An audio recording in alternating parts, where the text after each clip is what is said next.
Welcome to another episode of Fitz and Franon, the Fitz and Franon Show here. So I'm Fitz, that's Franon right there. So, Yep. and we're joined by our good friend, Mr. John Forrest here. He's sitting in the corner. You're used to that though, Mr. Forrest, aren't you? Being put in the corner. Yeah. I don't have my dunce cap on though. No worries. Well, one of the things that I think Jay and I had been talking a little bit, and over the last couple of weeks, I think we've run into a pretty common theme here of, well, I'll say this, right? If you're an owner out there and you find yourself maybe having a similar thread of conversation and find yourself thinking or saying the phrase out loud of, hey, if we can just get through this week, or we could just get through this month, and things will change. Things will get a little easier, get a little bit better if we can just get one more day past us, right? This is probably a good episode for you to turn into, because John Forrest has built a career on maybe making you realize that might be a false dream, and we got to wake up and make some changes in order for that to become a reality. So, Jay, anything that I'm missing as far as a good intro there for why you would tune into this? Well, I like that one of John's phrases that he uses is failure is an option. I think that's a really powerful thing, because oftentimes a business owner can attach identity to failure or success, and then it can cause them to retreat from what needs to be done. And I will say, in the marketing side, we talk about John's understanding of numbers, and we'll get into that, but I ask my customers all the time, what are you doing for attribution tracking? What are your numbers? Yeah. What are your numbers? And most of the time they don't know. And so that's kind of why we have John Forrest sitting here with us today, is this guy likes numbers. Yeah. I'll say for sure, I think it's a scenario here where one of the things over the last couple of months of working with John that you pick up right away is that their structure, their systems, their strategy, right? And John does a great job of cutting through a lot of the BS and getting to that. And even though there's system structures and strategy that's built around it, to your point and to what John says on a regular basis, that also identifies where failure happens. And that's a good thing, because you got to run to failure so you understand how to get past it. So John also has a long history of leadership that started in the Marine Corps, and he brings that to what he does. And thank you for your service, sir. That's much appreciated as well, too. But John, give us a little bit of an introduction to yourself instead of me and Jay telling people who you are. Could you let our listeners know who you are?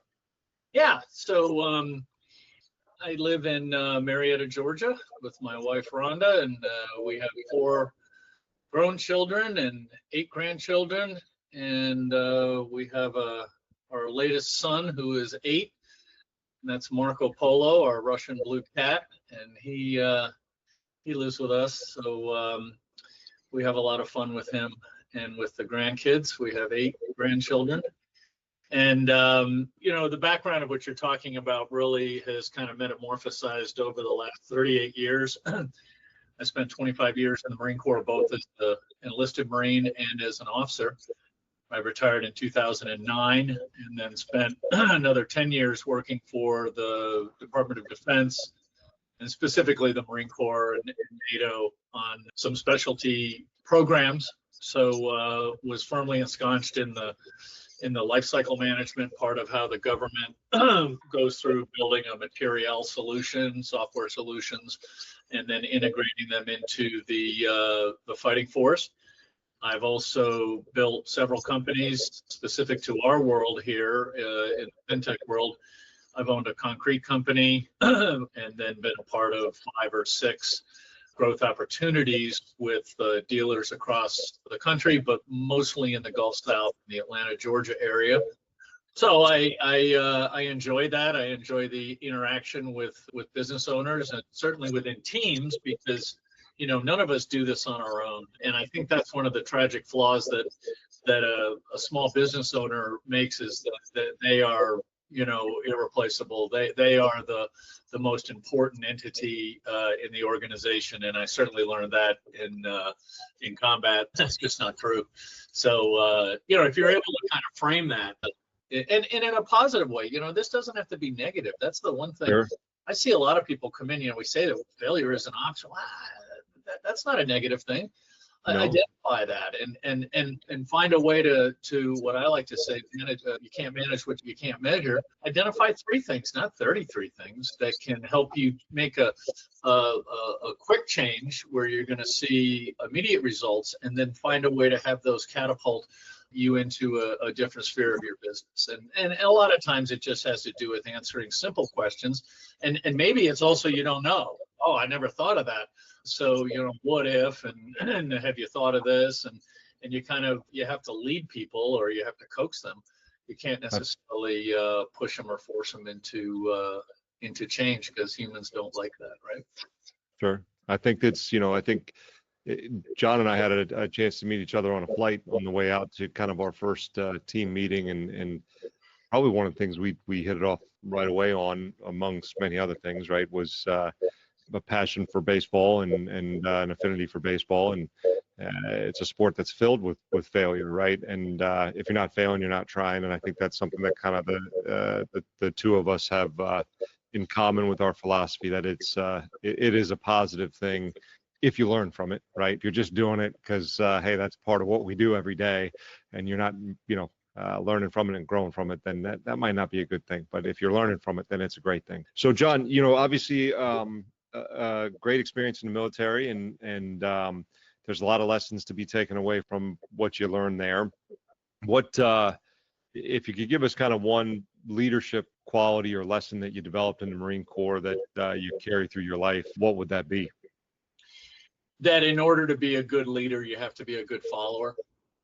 And that means that if you can find your specific place in a team and stay there, whether you're the boss or whether you're the second or third, person that's doing something, if you can find out what it is that you can contribute to the team, do it well, do it cheerfully, and do it cooperatively, you're going to make leadership's life a lot better. They're going to be able to make better, stronger, more consistent decisions. And if you're the leader, if you're the boss, and you're not listening and you're not actively participating with the members of your organization, you're never going to hear bad news. And so, I always also say that, how you receive bad news is how you're going to be able to make improvements. If every single time somebody brings you, let's just say it's a problem, and you bite your head off, they're going to stop coming. They're going to stop by. They're going to tell you what you want to hear.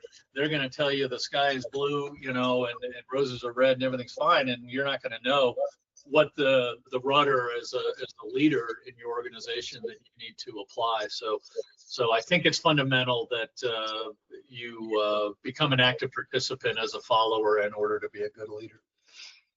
Yeah, what a humble kind of first thought, right? That in order to be a good leader, you gotta be a good follower. Jay, you talk a little bit about that in kind of your process of sitting down and listening to your people and hearing them out.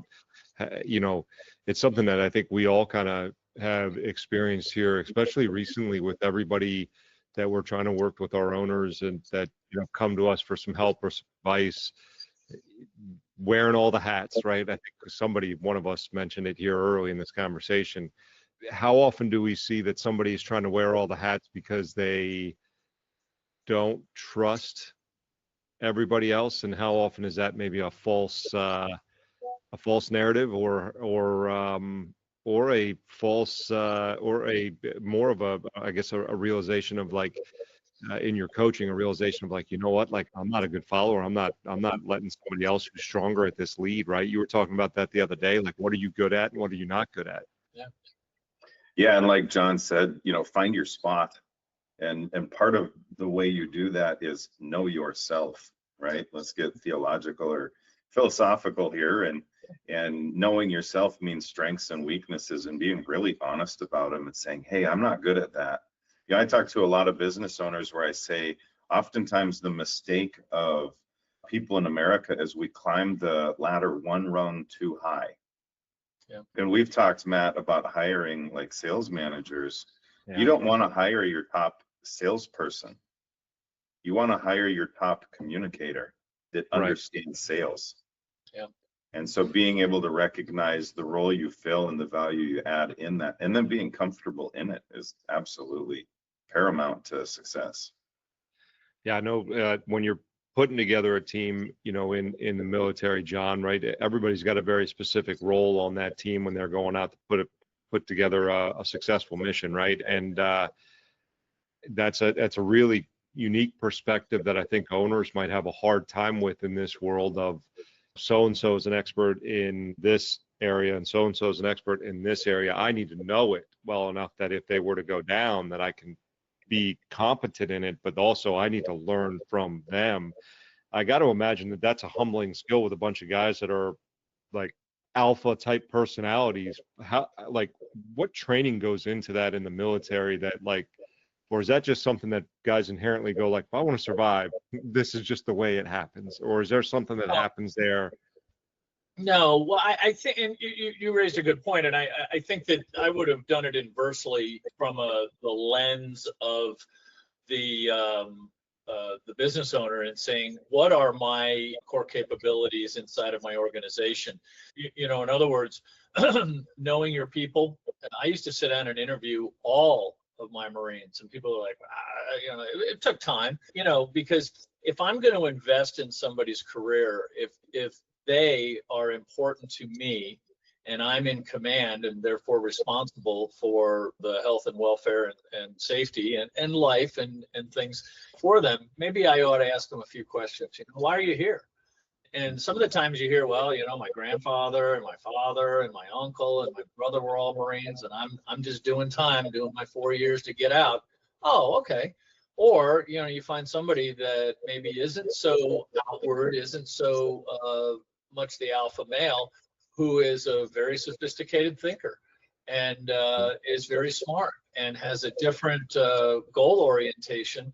And by listening and understanding that capability, one, you've improved the whole organization, okay? Yeah. Because now you know that you have a key asset that if something happens, that conversation might stick in your brain housing group, and you're going to say, hey, what do you think of this? And they say, well, my experience is, and it doesn't have to be, somebody that went to Harvard or MIT. It could be that country farm guy or farm gal that, you find out you're in the middle of a place and they say, hey, here's how we got water on the farm in this situation. Maybe it applies to your current situation, and they have the answer. And all of a sudden you just improved the situation for all of your Sure. or your team. So I think understanding that and evaluating them properly and giving them opportunities to move laterally within an organization is probably what I like to term as a force multiplier. Yeah. And training, very important, absolutely important. You've heard me talk about, whether you're able or you're unable. And once you're able, you're trained, you got to be willing or unwilling. And that's harder in the civilian world. It's harder in business than it is in the Marine Corps, because, we've got a recruiting effort that's sending, people to us all the time. We have to be better, faster, stronger as leaders in the business world to build and retain an effective team. Yesterday, I was talking to the executive assistant for an organization that we're working with out on the West Coast. And the biggest issue is not only just finding the right people to be a part of the team, but to keep them. Sure. And her perspective was enlightening, because if we go in there, just being generalists, and we're paying lip service to the real work that we can do and the real help and uplifting of organizations that we provide. And so, man, that was critical to me. And I was able to turn in about 20 minutes, build a training package for them in their location, and offer it to them, let them make the decision, yes, no, maybe so, and then measure it, manage it. So, yeah. That's, I think you kind of led into my next question and almost answered it in a way, right? Is you went from leading people with rifles to leading people with spreadsheets. It's a little bit of a different conversation, right? And one of the things that's unique, and I had an individual that worked for me that went from being, in the Navy as a Navy SEAL to being a sales manager with me. And, one of the struggles that he had was going from that world, and everybody takes an order and executes an order. It's a little bit of a different, mindset to an extent. And one of the things that we had to train him on was kind of what you're, referring to there, which is, okay, in that split second, when you give a directive and an order, like there is no question, there is no, like you've trained, you've worked for months, you've gone over these things, like there is no question, you do what you're told and you go execute it. Here, it's like, hey, we have to hear and give people room to talk and express, and like maybe there is a great idea that's out there, and the more that we open those doors to conversation, you use that phrase, the force multiplier that happens when you got a room full of people. We were talking about this the other day, John, that as long as we all have the same finish line in our eyesight, the beautiful thing about having a team around you is that we all might be running at a slightly different angle to that finish line. The finish line is all that really matters. And if we got a different angle that we're running at it towards, like that's beautiful, because we won't miss anything on the way to the finish line. We'll make sure we get there, and we get there in an efficient manner, and we get there the way we need to. So I'll go to the next question here for you, because this is, I think, one of the big things right now is that, we're talking to a lot of dealers and business owners that, hey, I'm here and I'm mired a little bit in the day-to-day or in the operation, and I'm running a good business at $2 million. I think that would be, by all accounts, like, hey, that's doing okay. That's doing pretty good, but I want to do more.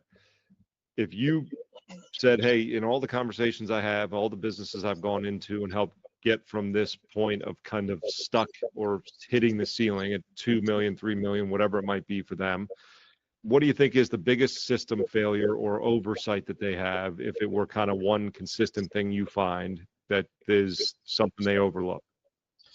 I think it's three things. And just kind of to piggyback on what you just said previously is, when everybody likes to make a comparison to special operators, Delta, DevGru, whomever it may be, the PJs, and they think that they're very singular focused, and they're not, okay? It's just that their aperture is actually so big, but they're able to prioritize and find that alligator that's closest to the boat, because that could be one bullet that's, right between the forehead. And then it doesn't matter, if there are 55 other things that are on the list of things that to do in an operation or a mission. Phasing, sequencing is a very big deal. Training is a very big deal. But the point that I want to make is that if everything's a priority, nothing's a priority. So from a business standpoint, I think the owner needs to, as Jay said, be honest with themselves and say, hey, look, you know what? I am a great installer. I can teach people how to do the work.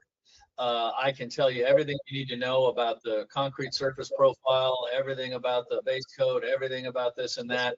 But, when it comes down to saying, hey, what are the cost of goods sold? How much is it costing me to actually operate my business? And they don't know, and it's not important to them, that's a single point of failure, because there's really nowhere to go from there. And I say this in goal setting is that, let's just say, in your example, you're at a $2 or $3 million shop and you want to be a $5 or $6 million shop. What if at the end of the year, okay, that was all the goal setting you did and you ended up with $10 million? Is that success or is that failure? To me, that's failure, because you didn't get there on purpose. So again, and back to answering your question, one, I think that everything can't be a priority. So you have to identify what the nearest term priorities are, and understanding your cost of goods sold is number one. So number two, what that then allows you to do is to adjust your goals, because let's just use that example and say that, January you said, okay, we're a $3 million shop. We want to be a $5 or $6 million shop. And in March or April, you find out that you're really on track to be at 7 or 8 million. What do? Stop, okay? Find out the things that you did right so that we can make this success, okay? Reinforce them.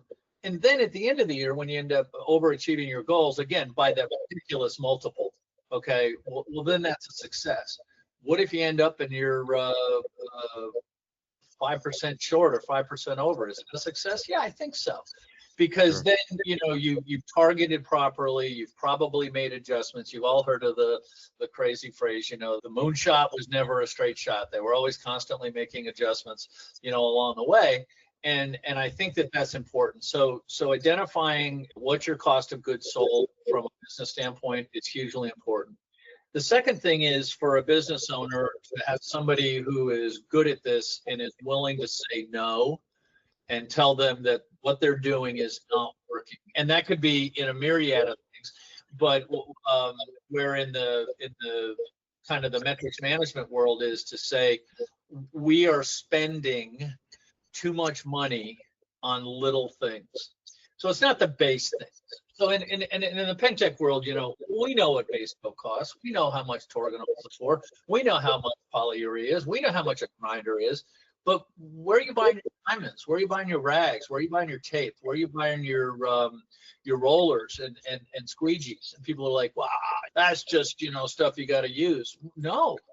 And the example I give is, say you have a business owner who comes in and says, my cost is for a square foot of, a Pentech floor is $4.39. Well, what if in 2 weeks, or what if in 30 days, my first KPI is to reduce their sundries cost by 20 cents? What have I just saved? 4.8, 4.9%. And people say, well, that's not really a big deal. Wait a minute. In the aggregate, if then we teach them to establish relationships, whether that be with Jay and do more effective marketing, best practices in marketing, lowers their cost point, the expense that they have to pay to bring in leads. They then they have sales, you know what I'm saying? And all of a sudden you find that by the same rinse and repeat practices that you look at your numbers, and the devil is in the details. What if I got my price down from $4.39 to $4? Right.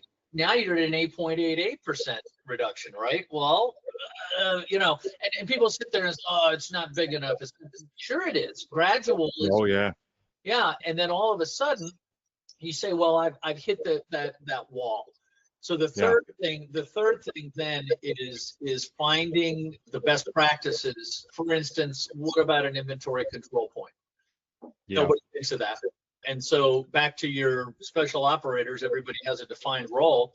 Have a defined role of somebody that tells you what's leaving your warehouse and what's coming back in, what can be reused, what can't be reused, and anticipate that. There are several theories over the past 15, 20 years. Lean, Lean Six Sigma, just-in-time logistics, agile. All of these things are focused on trying to eliminate errors, if you will, but to lower costs. And so once you can introduce this to a business owner or to their team, then I think you're really being effective at helping them move in the right direction. But if they don't know the number right from the beginning, you're garbage in, garbage out. Yeah, it's always wild to me that when you ask a business owner that question, right? And I've been on those calls with you, and I've been on those calls myself, where it's do you know your cost of goods? And when they don't even know how to define cost of goods is a really scary thing. But when they don't know it within a margin of error off the top of their head, that's scary as well too. And the inventory thing too is another one. And I think where we dive into that sometimes and take that maybe deeper, which can be a little scary, is we look at it like in the Pentech world. Well, it's just the bucket. It's the bucket of material. No, right? Like it goes even further than that. Like your cost of goods is, do you know how much the brochures are and everything along those lines that the salespeople have, they just throw away because they didn't like the crinkle in the corner of the pay? Are they taking care of the material that you're giving them? Because every time they use one, that's how much it costs to sell that job, right? Like, so who's managing that inventory for you, and how often you're having to reorder those things as well too? And it always having callbacks, if that's not a part of something that you don't understand. So on the front end, I always ask business owners, I say, do you have a minimum? They go, do I have a minimum what? But do you have a minimum job price? So, I mean, again, it's like if I walk up to Mrs. Smith's house and she goes, well, I know I called you about the garage, but I really am only interested in my front porch. Can you do that? Yes, I can. And you measure it and it's 12 square feet. Yep. Okay. That's really all I want to do today. What do? If you don't, and you say, oh, well, yeah, we just want to appease her. No, my business isn't based on that. No. And so maybe you also want to have something in the process to alert your prospect to the fact that you have a business minimum. I don't drive my truck out of my warehouse for under $2,500. I'll cut you 12 square foot front porch. It's $2,500. Oh, how much to do that? $2,500. But if you don't have that as a base and you're not disciplined enough to adhere to it, I think you open the door to other things that are unknown. So then on the back end, saying, well, because I didn't have proper training, I didn't mix the bucket correctly, and we had a chemical failure. Wait a minute, identify the problem, identify the solution, and then what action do you have to take? Well, I got to redo the whole garage floor. That's a loss. That's a fail. So where can we find that inside of the process? By asking just a couple of questions and saying, hey, when I did cementitious overlays and we did integral color, like you'll hear me say about stamping concrete, I'm not a believer in it. It's just, that's me.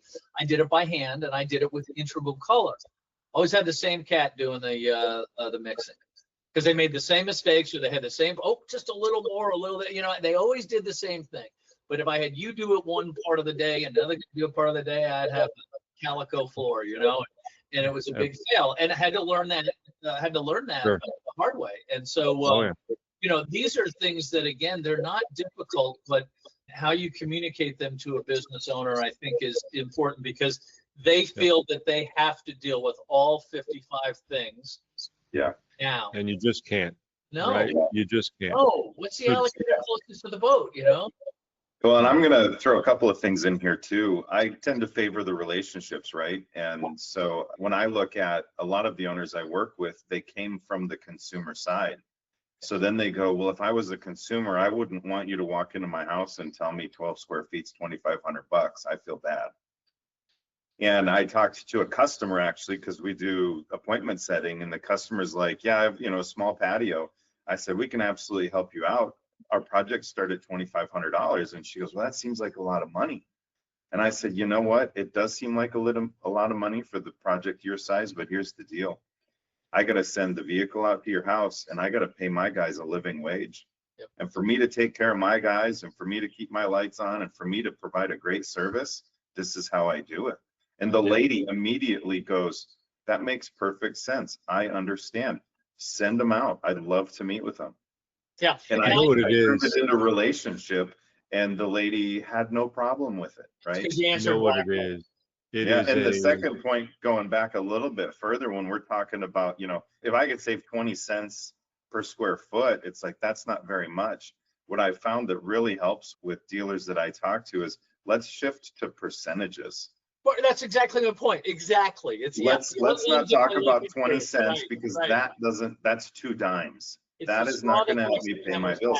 And I say, what if I could increase your bottom line by 5%? 100%. How much are you going to run this year? I'm going to run $1 million.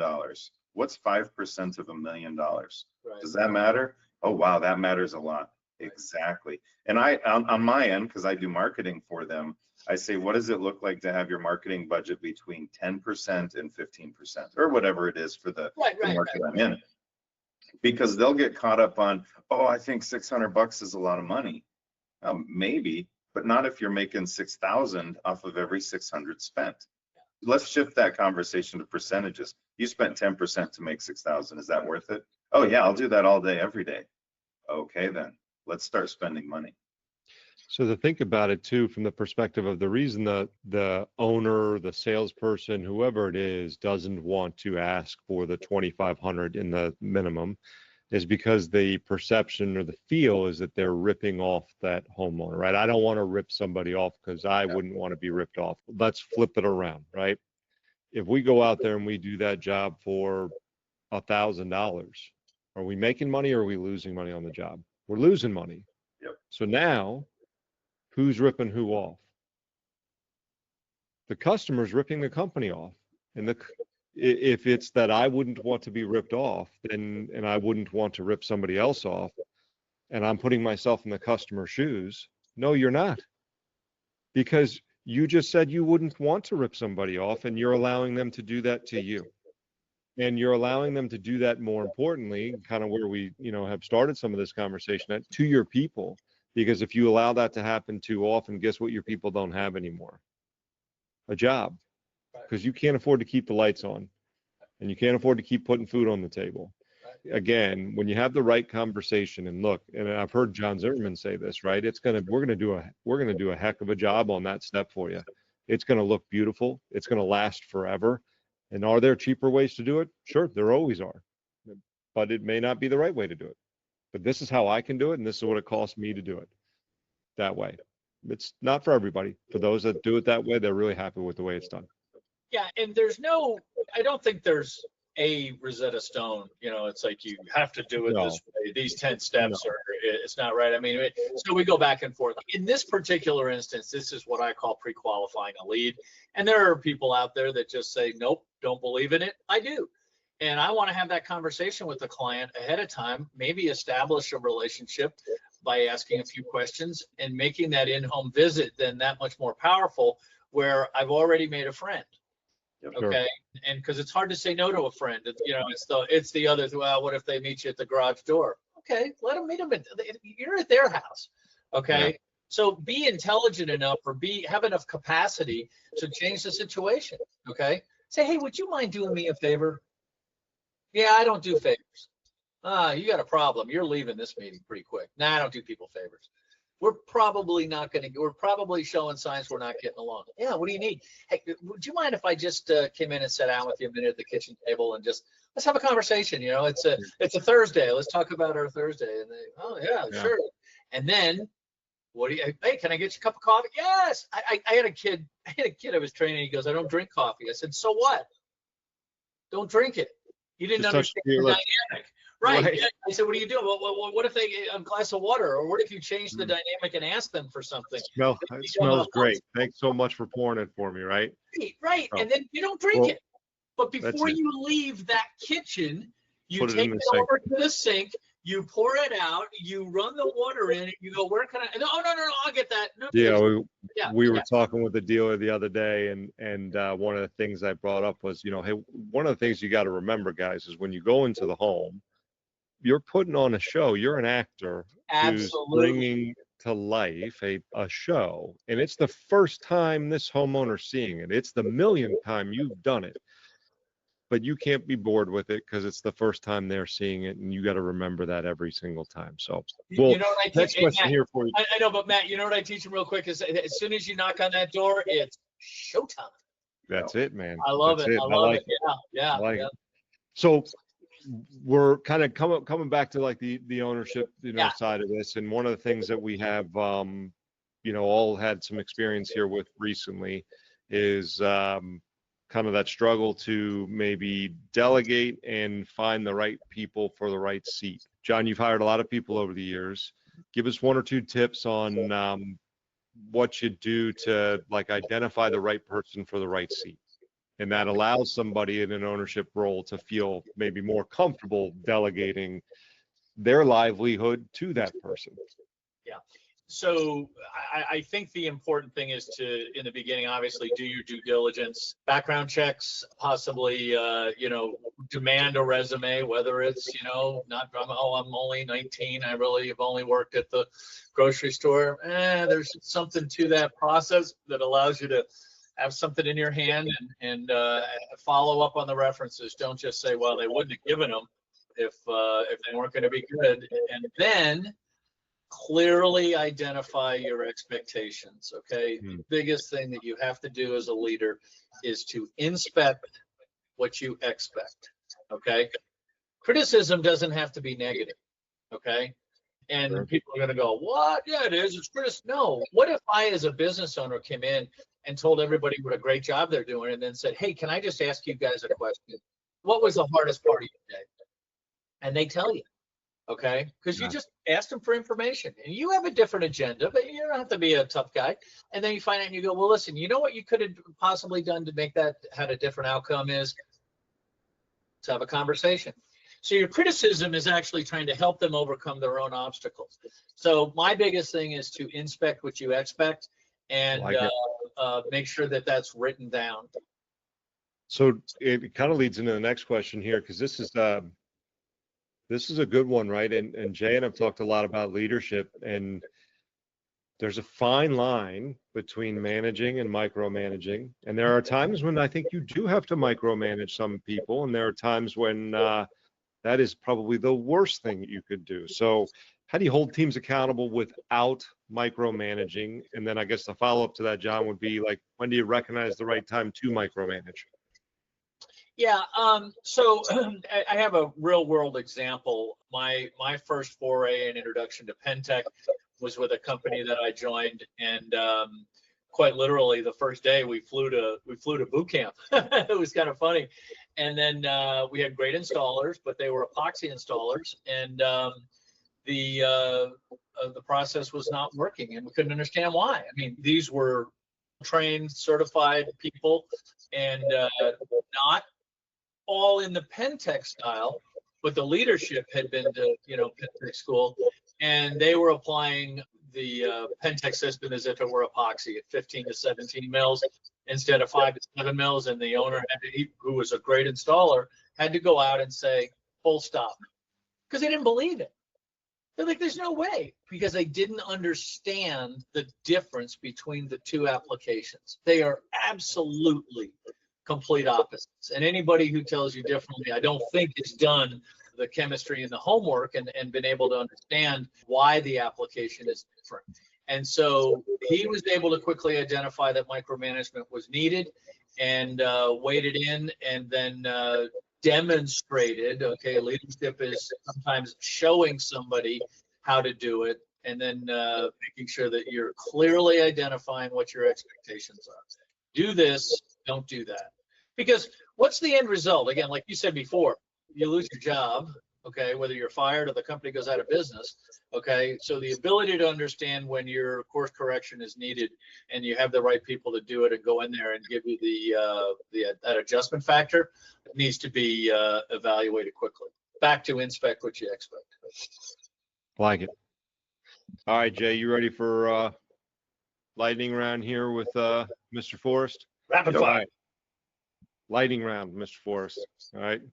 So we're going to give you a couple of quick questions here that, I think that are probably pretty routinely asked, or at least brushed upon in our conversations, that if you could give us, a 1 or 2 sentence answer that, as we kind of wrap things up here for the day, that somebody could walk away with, oh, that's a good idea or a good nugget. And I think that's why we tune into these things, or we go to these conferences that we go to on a regular basis to go, look, I'm looking for one nugget that's going to help me get, that we talked about percentages, 1% better today. That's what I'm looking for, right?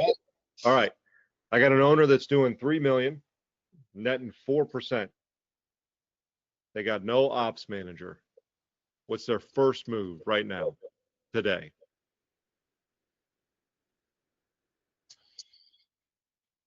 I gotta take them to financial statements and find out what to the penny. What are you spending on everything?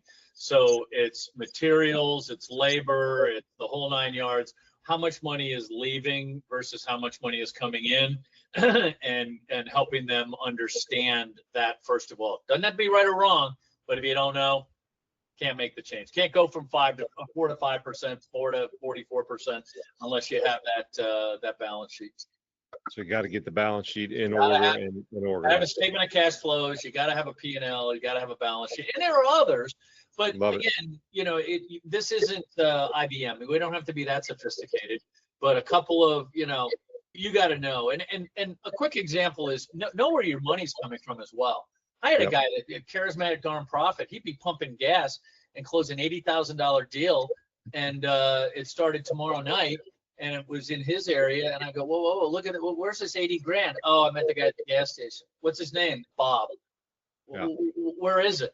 Oh, remember where we had lunch the other day? It's either on the right or the left side of that ballet place that I pointed out to you that my daughter goes, what? So then where was that 80 grand? It never showed up. Because he put it in his pocket. I'm like, wait a minute. So when you hear me say, what does the story tell you? What story do your numbers tell you? It doesn't look too good. You just brought in 80 grand last week. Why is it not in the debit stuff? See what I'm saying? Yeah. So accuracy, honesty. All right. Sorry. Yeah, you want to do the next one?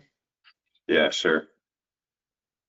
All right. So sales reps are closing deals but choking on margin. What's the fix? raise the prices. And I know it sounds counterintuitive, but you're actually creating value. And this is a training issue. So when Walmart is selling a product at $9.99 and it's not selling, think about this. How much of that material is taking up shelf space in the back of any of the warehouses, and then multiply it by the world presence that Walmart has? And so there's not a perceived value. When they raise the price to $11.99, guess what? Perceived value, and it sells. Now, the problem in our industry, or at least if we're staying in the coatings world, is that this is a want item, not a need item. So you have to be careful with that. So my answer is, if you're going to incrementally create value, you have to find the equilibrium where you're saving some money. And I say that's at building relationships with people that maybe are selling you your inventory. The only other thing I'm going to interject on this one is you hold your sales reps accountable for holding your bottom line. Yeah. If they're going below a line that you're able to sell at and make the margin you're supposed to make, that should be coming out of your sales rep's pocket, not yours. No, you're exactly right. But again, it goes back to knowing your numbers. So I had one organization, and I love this. Okay, they had a wheel on the iPad. Okay, and I'm not going to say who they are, but you could sell and get as much as an 18% commission, or you could sell and make as much as $750. And guess what? The company made money regardless. And that person, so I mean, it was one of those, well, I don't want to walk away from the sale. Well, know how low you can go. Or they they only made 4% on the sale, but they could control that wheel. I thought that was perfect, because what it told me is that organization knew exactly when that wheel ended up where it was, how much it cost them to send that truck out of the shop. And listen, here's the other thing. When we ran the metrics, there were as many guys that were selling, 100 jobs a year at 18%, making $1 million, doing $1 million in revenue, as there were guys that were selling it at 3%, and they were selling 500 jobs and making $1 million. It was directly correlative. So I agree with you. You got to know what your numbers are. All right, we got, I think, one more here. Install crews are constantly behind, right? Job that should be taking a day is bleeding into a second day, and morale is continually low for that department. What would be the first thing you do? So I'm in Atlanta, and today the heat index will be well over 100. And with my concrete company, I did a lot of pool decks, and that means there wasn't any shade.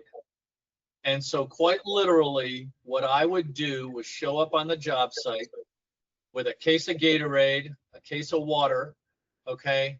And I would get on a grinder, and a hand grinder. And I would get on my hands and knees to do two things: to remind myself that when I'm whipping my guys going, come on, faster, faster, that it's 98 degrees with 110 heat index, and they're out there for 8 hours with no shade, on their hands and knees grinding, eating the silica, okay? Reminded me of their perspective, but also it showed them that I cared enough to show up and take that grinder out of their hand and show them that my grinder, my warehouse, my material, my truck was not the most important thing to me. It was my people. My people are the most important thing to me. And stop them. Ask questions. There's nothing wrong with asking why questions, okay? Oh, yeah. Why is it taking you guys so long? And what if they tell you and you go, I didn't know. Yeah. And what if you said to him, hey, let me tell you something. I had a guy, this was the first company. So we get to Pentec, we're in Lakeville, and he is 20 years old and a great kid.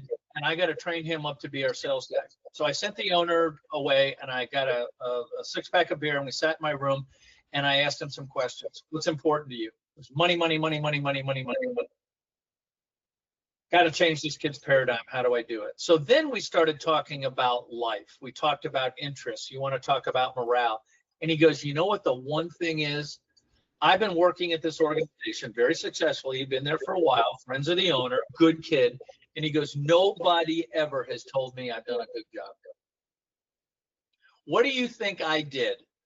Every single text, every single phone call, every single interaction I had with him personally, what do you think I made sure that I did?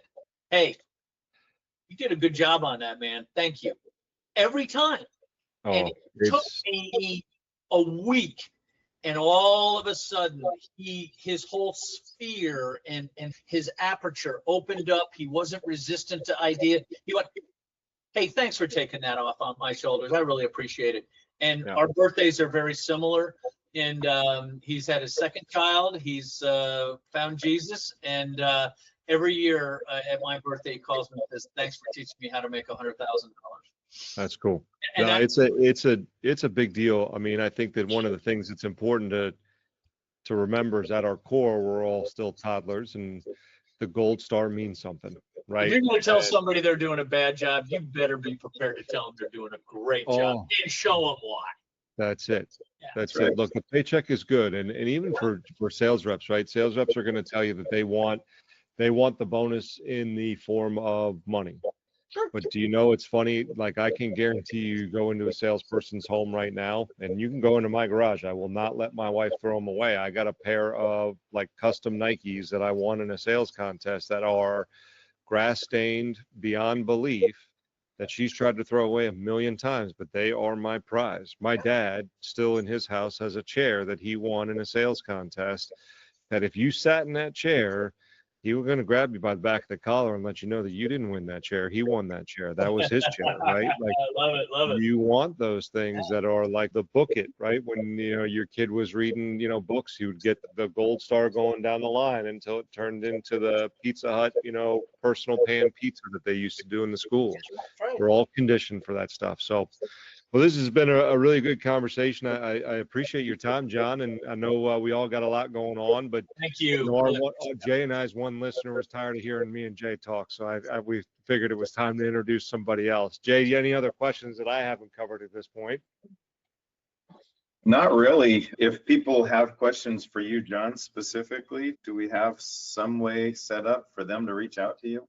Yeah, sure. You can always call me. My number is 404-313-1369. Probably best to text me ahead of time saying, hey, I just wanted to have a heavy mystery time with you. Happy to do that. Or you can get me at JOHN at Powerful, spelled incorrectly, POWRFUL.com. And reach out to me. I'd love to help you. I do ask why questions, and I ask them because I don't know. And once I do know, then I'm really shy and reserved. You'll have to beat it out of me to tell me what I think you should do. So. Excellent. That is definitely a quality of John. He is shy and quiet and reserved. It'll take him a long time to warm up to you. That's for sure. Right. But look, it's been a great conversation. I will say this, for anybody that is maybe in that rut, like we said at the beginning of this meeting or this call rather, of hey, next month, after we get out of this, next month's when it's going to be easier. What are you going to do? Yeah. We've all been there. And I heard this phrase this morning, and I thought it was really powerful, right? It was, nothing changes until it changes, right? Nothing changes until it changes. And as simple as that was, I was like, man, that really resonated with me. Everything's going to stay the same because everything stays the same until you do something about it. I know Jay and John and myself are having a ton of fun right now, helping out people that are raising their hand and asking for it. And, it's early on in some of those processes, but I think we're having some really good impact. And that's really where the joy is that there's just maybe a little bit of lightning on the shoulders, and what was looked at as, hey, when we get through this month, it'll be a little easier next month.